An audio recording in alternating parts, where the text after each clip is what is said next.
Okay, Tuesday, March 29. We're in the middle of an air raid siren, but I'm not playing. I'm just taking a break from my job. It's in the middle of the afternoon, but I've noticed like a clear pattern that the missiles are striking economic and military type targets. Things. CNN made a pretty good analysis today. What it was a video something about what a divided Ukraine would look like, and what the Russians were after. And based on the outcome of negotiations today, it looks like they're going to be focusing their efforts on the east and near Crimea, to get that land bridge, between the Donbass and Crimea, so that's why they're after Mariupol. And what that CNN report said is that they're mainly after the fuel storage, anything that can support the logistics related to the supplies of items moving from west to east. The items are coming in through Poland and Hungary and Romania, even though Hungary says they're not taking part, according to CNN. That was one of their entry points.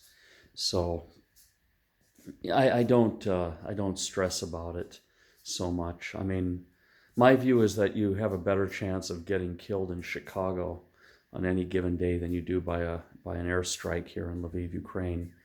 And actually, you probably have a better chance of dying crossing the road here, or getting in a car accident here, or run down by a car, because the drivers here are crazy. That's those risks are still there. The war didn't change that. And I have a background in engineering, took a lot of courses in statistics. So I look at these things in a per 1,000 in a risk management way, and just in cold hard numbers. It's strange, that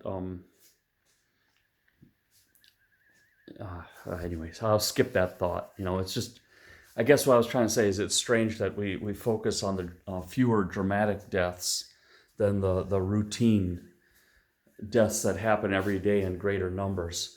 So the deaths that are highly dramatic, with bombs and explosions, get a lot more attention than the common, than the car accidents and the pedestrian accidents, or the accidental deaths, that could be prevented. The preventable, the ones that are very highly preventable with lower speed limits or more strict laws on drunk driving or what have you. But anyway, so that's my thoughts. So, I think, when I go on my trip to Norway for my business trip, I think I'm just going to go to Poland and then change. I have to take a bus there, so I'll spend a day or two there until the next flight. I can get the next flight to Oslo, because they're not flying out of Lviv. It used to be you fly to Lviv, to Warsaw, to Oslo, all in 5.5 hours with like 45 minutes in the Warsaw airport. But now I think I have to take a bus or something. I'll be tied up on the border. So I have to give that a day or two, and then give a day buffer before I go to Oslo, like a 24 to 48 hour buffer before taking a flight to Norway from Warsaw. So it'll be a little bit of like traveling in the old days before flights and cars and everything, like, having to stay up in places and, make a Viking journey, as one would say.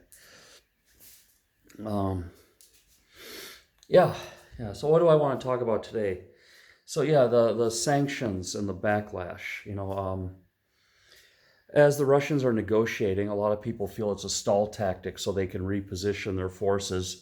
And the Russians are claiming now that they're going to draw down in Kiev and Cherniv, the north of Kiev, and focus their efforts on liberating, quote unquote, liberating the east. Yeah, that, shell all the residents to death, drive them out, and then send their own people there, and then have a phony election. That's Russian liberation for you. And then everything will become shithole, and everyone's supposed to like it because that's reminiscent of the Soviet Union. So everything goes back to getting bananas at Christmas only, and eating spam, and just it's just so bizarre. That's all I can say. But okay, yes. So the sanctions, it looks like they're kind of falling apart. You have India, going to give a backstop to the Russian oil. They're going to buy it up. And I mean, there's a reason for this. There's two reasons. Number one is India needs energy. India needs oil, and it can create a political upheaval. It can create a lot of political problems. I'm just, I talk better when I walk around. So it can create a lot of problems. A lot of in India, Modi could lose his position, or he could create even riots. I mean, things can get, daily life in India is hella violent. People don't have money over there. They really lose their shit. And if gas prices and food prices go out of control, it's not really a starvation thing. It's just they lose it. India actually has plenty of food, but it's just kind of one of those psychotic places. I mean, everyone thinks it's a meditation and peaceful place, but it's actually not. If so everyone probably saw that coming, and no one can mess with India. They have nuclear weapons, and it's a big country. No one's going to go and bomb India for buying Russian oil. But also, this is something I've explained to a few local people. India has a long-standing relationship with Russia. Back in the 70s and 60s, there was wars between India and Pakistan.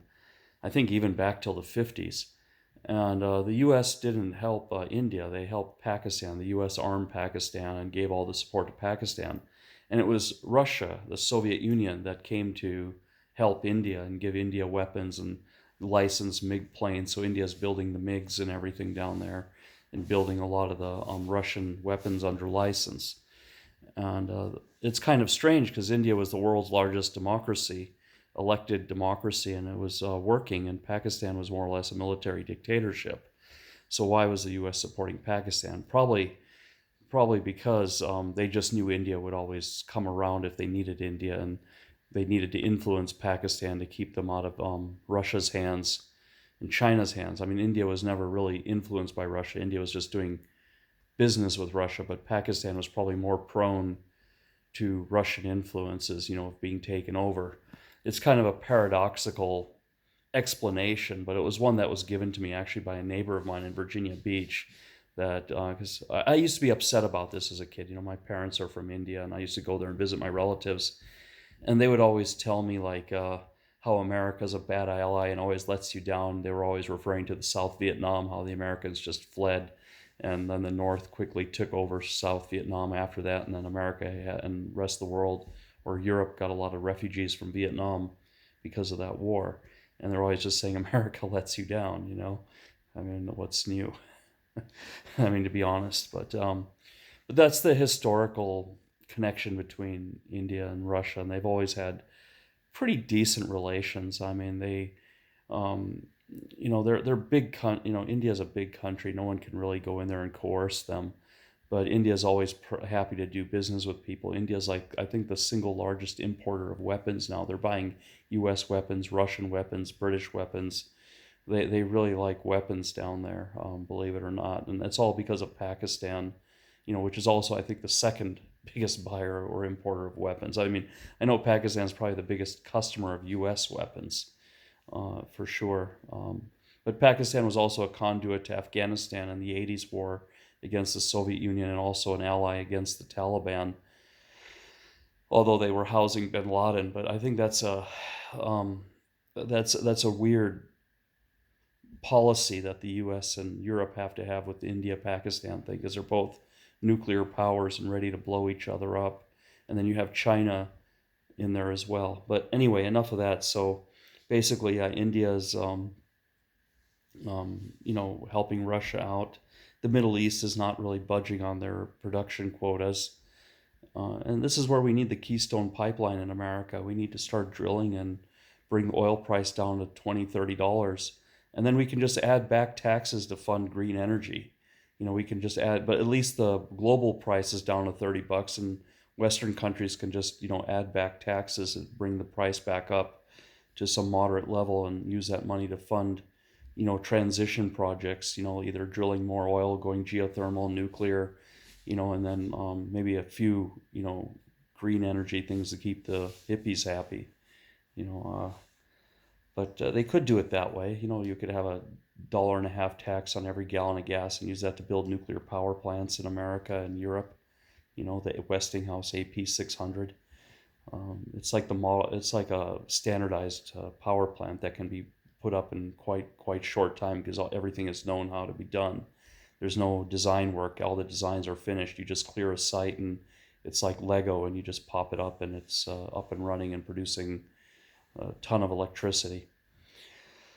So, yeah, and then we're seeing the Germans, the Hungarians, and the Austrians, I think, also kind of going back on the sanctions because they need oil and gas. It could create election problems. I mean, if it creates massive inflation, there would be problems with the elections over there. Some more right wing parties would get elected, more nationalist parties would get elected that would just side with Russia anyway. If people are suffering in the pocketbook, I'm already hearing about Ukraine fatigue. We've been in the news for 5 weeks now, and people are already burning out of this, and they want to see something new. That's what the people who this is not. I'm not. This is not me. This is just what people in America and friends of mine in Europe are telling me, that it's already happening. That there's kind of a fatigue on this, and people are just accepting that this is what it is. That Ukraine is always this kind of turbulent place, and it's going to have its ups and downs. And a lot of people agree with me that this war is only going to end when Putin is out of power. But he's in good health, and he's well protected, so it's going to be a long time. It's going to be a very long haul. And if oil prices stay up at 100 $130, there's going to be workarounds on the sanctions. There always is when people need something so bad to keep their power. If all of Europe lets the energy prices go the way it is now, it's going to create a big economic problems trying to subsidize the energy. In Norway, we're paying over 200 kroner now in Oslo for electricity, or 200 ora, like 2 kroner, which is like 25 cents a kilowatt hour. And Norway produces the electricity, but they're on the grid with Europe, so they get normalized European prices. And then the Norwegian government gives us an 80% discount on that electricity, but that's not sustainable. I mean, maybe in Norway it is because they sell the electricity and they just can kick it back to the public. But for the rest of Europe, this is not sustainable, and it can create some nationalistic movements in the long run. And the Russians can influence those movements. They can fund those movements, even with sanctions. I mean, they can get around it with Bitcoin and some clever money laundering. I mean, the Russians are masters at it, just like the North Koreans. I mean, North Korea is hugely sanctioned, and somehow they get hard currency down there, and they have luxury cars, and they have cell phones and all kinds of things that are on the sanction list that they're not supposed to have. They get smuggled in. And I think North Korea has this thing called Room 29 or something. It's like some secret bureau that works on getting hard, foreign currency into their country. So they have a whole directorate aimed at, and I think they're even mining Monero cryptocurrency at one point to get hard currency in their country. So, as Joe Biden said, it's not sanctions that will stop Russia, but it's the keeping the sanctions, the continuance of sanctions for the long term. But they always seem to come apart because it's a double-edged sword. As you try to hurt Russia, you hurt yourself. If you're not going to buy Russian energy, then you gotta, your energy prices are going to shoot up. Getting energy over from the U.S. in this kind of a hurry is expensive. Everything is done in the markets. So the markets and the speculators shoot the price up in anticipation that there's going to be an energy shortage. And so there's a lot of suffering. And this morning I had a discussion with a friend of mine about food inflation, that there's a lot of food inflation coming. But and this will be a topic for another video, talking about the inflation and how to deal with it. But right now it's perception. Markets are driven by perception. So fund managers, traders, and everything are always looking at what's going to happen in the future. What's going to happen in the next 1 or 2 years over the horizon, not immediately. So they're all planning on higher food prices, and the food prices are going up because the speculation is putting it up. I'm still of the strong opinion that the U.S. and Canada and normal South America and India and other food-producing countries can actually cover these losses from Ukraine. And that'll be probably topic of tomorrow's video. As we know, we're already going on 15 minutes here talking about sanctions. But the sanctions the world has to do, like I say, is they have to get the actual base cost of energy down, get the base, and then that'll lower the cost of fertilizer, which will lower the cost of food. And then that makes it more politically appetizing, for Europe to continue. But Europe is right now splitting up on this. They had like an euphoric high the last month, but now the realities are setting in as people are getting sky high bills at home. And people can only be idealistic so long, and then they realize they have bills to pay, or their house is going to get foreclosed on, or they're going to lose their job, or for it all comes down to money, personal finances of the individual voter, and that's what they really got to focus on. How do we do these sanctions and then protect our voting base and keep our power? So I see the sanctions are starting to come apart a little. Although Ukraine is getting a lot of these tactical victories, Russia is now, I think, hitting more of these strategic targets, and so this war is going to go into kind of a quagmire Vietnam situation where it's going to be a very long time. Or in Iraq or something. It's just going to be a long, long slog, and then maybe eventually Putin dies of natural causes or something, and whoever succeeds him doesn't want to. I think the sanctions that can be held is that all these guys are going to be war criminals, and all these guys are, these billionaires will all be targeted.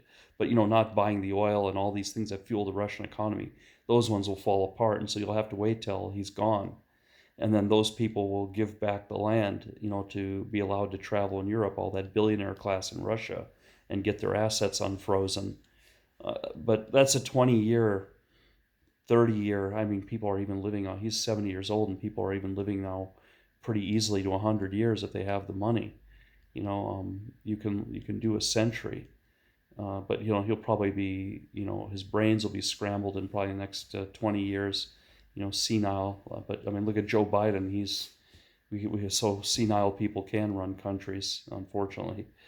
So this is looking like a generational type of war, where it'll heat up, cool down. There'll be some shooting, and then it dies down. It'll be, it's just, yeah. So they have to come up with a way to do these sanctions to hurt without hurting the individual Western voters. That's the real practical problem. But anyway, that's all I got today, and I hope you all have a productive day. I got to get back to work.